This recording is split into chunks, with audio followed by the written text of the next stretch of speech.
Hey guys, and welcome back to the channel. So Mercedes has just unveiled the EQS SUV, and the thing is, I prefer the SUV over the sedan, and I'm going to show you exactly why in this video. I'm going to compare it in the front, side, and rear, and also compare it to the EQC, which unfortunately we don't get here in the US, and I'll show you which one I prefer there, really good reasons why I prefer one over the others, graphically most importantly. But the single motor rear-wheel drive EQS 450 SUV makes 355 horsepower and 419 pound-feet of torque.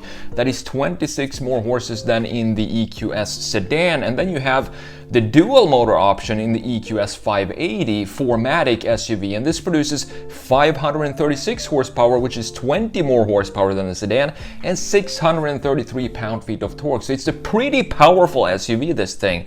But there isn't any official range number yet. But looking at what the EQS sedan gets with the exact same powertrains, they get about 340 to 350 miles per charge officially, so you can expect the EQS SUV to have a little bit lower than that because of the added weight and also the not so slippery as the sedan shape of an SUV. You also get 200 kilowatt maximum DC fast charging speed, which means that you can go from 10% to 80% in 31 minutes, which is not too bad. So now let's jump into Photoshop here. Let's have a look at the front view.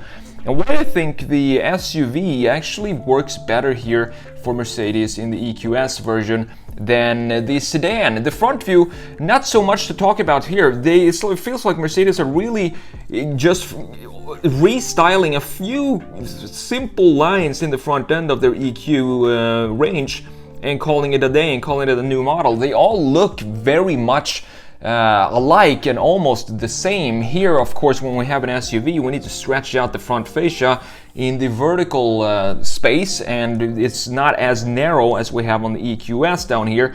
I don't mind this new electric face of Mercedes. I know it's very efficient when it comes to drag, but I think it's not really an attractive car or an elegance or beautiful beauty in this front end.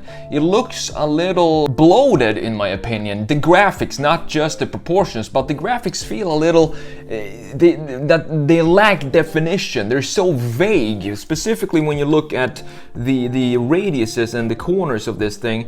Everything kind of melts together. The grille melts in with the lights, and then these graphics kind of melt into the rest of the front end as well. It's not a bad design by any means, but it's getting kind of boring to see the same front end on every single electric Mercedes, if you get what I'm saying. And then we have this side view right here.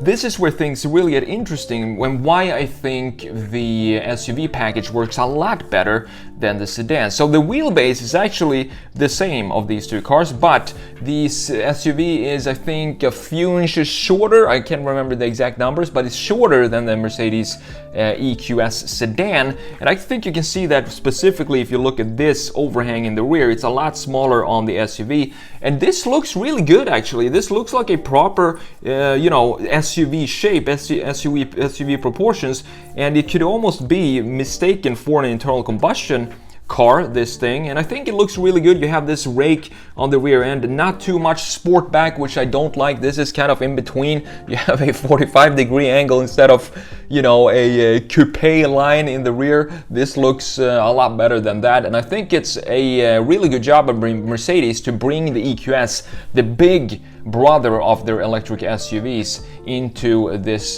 proportions in these designs. On top of that, what we're going to look at in the front view, which I really like since I remember the first generation SLK, are these lines in the hood. What they do in this case, they stick up a little further here, because I don't think the Mercedes EQS has this. We're going to see that in just a second. But here, it looks very like a slope. It's just a sloping line that goes into the A-pillar, and there's no real definition for the hood like we have in the EQS. This angle is sharper than this angle right here. This is kind of just a transition into the A-pillar, which makes it super slippery, obviously. But looking at it from a styling standpoint, I'm not a huge fan. It doesn't really have the clear three box definition of a sedan. So the first box being the hood, the second box being the greenhouse, and the third box being the rear end and the boot. But we do have more of a definition in the SUV here, and I really like this design actually.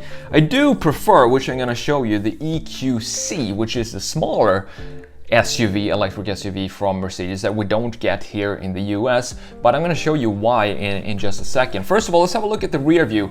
This is where you can really see this kind of bubble shape of the EQS and how that is not visible as clearly in the EQS SUV. So we have this shape right here, very bubbly shape. It's not a, as I said, it's not a bad design. It's just to me a very unidentified design. It doesn't have any clear lines or clear distinct design DNA in the proportions. It's basically almost like a cylinder like this with wheels on it.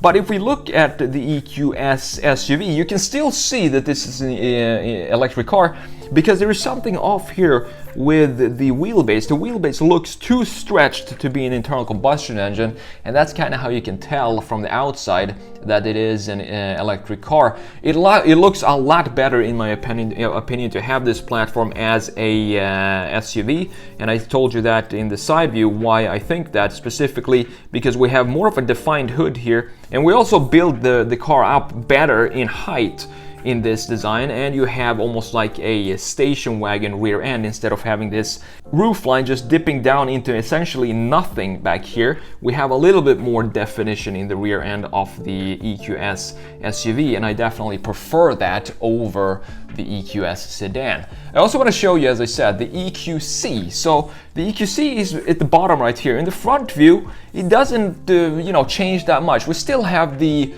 by now a very recognizable Mercedes electric front end with this graphic in the front, this mask that houses the grille, or you can't call this a grille anymore, I guess, but the grille graphic of the front end and the headlights. And we have the same kind of design in this EQC down here, but I like all the details that they put in the EQC. We have these, for example, and I think this comes with a bunch of different grills as well.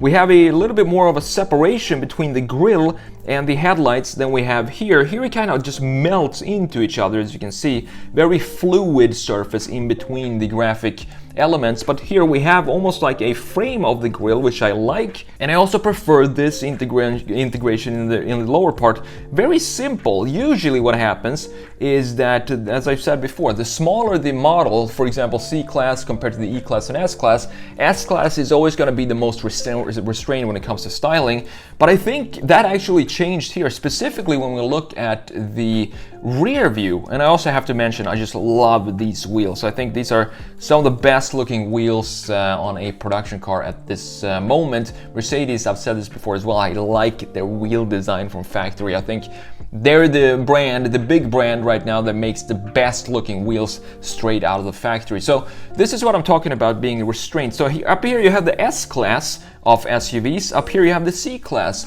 of Mercedes SUVs, but this to me looks a lot better. This taillight, almost like a Porsche Macan taillight, a lot more definition in these corners and the outline of the graphic features, which I really prefer over this kind of dip, or you don't really know what's going on here, what the designers want. Do you want to have a continuous curvature here, or is it supposed to go up a little bit and then straight, or what's going on? It's very fluid designs in the EQS compared to the EQC, and that's why I think I prefer the EQC, and that goes in not just in the taillights, but also if you look at the bumper down here, you have this line right here, the graphic edge of this lower diffuser.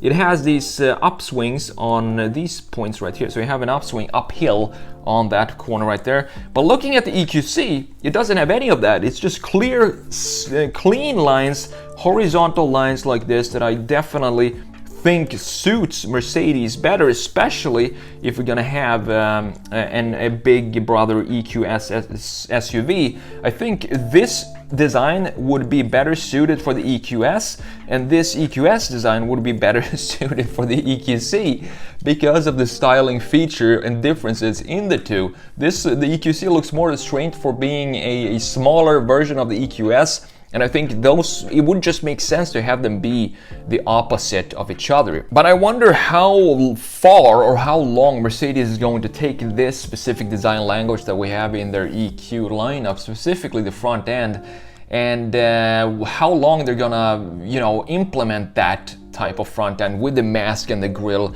in their coming models. I would love to see something new from them graphically. This is pretty new as well, but the thing is they all look so very close to each other. These look closer, for example, if you look at the EQE compared to the EQS and the regular S-Class and the E-Class, the regular S-Class and E-Class, they have more differences in the front end and also in the proportions as well than the EQE and the EQS, which looks almost like copies of each other that is just shrunk down. So I want to see a little bit more creativity from Mercedes when it comes to the graphics of their EQ lineup. This looks cool, but just to have something that separates the bigger brother, for example, from the smaller ones more in the graphics, that would be cool to see from Mercedes.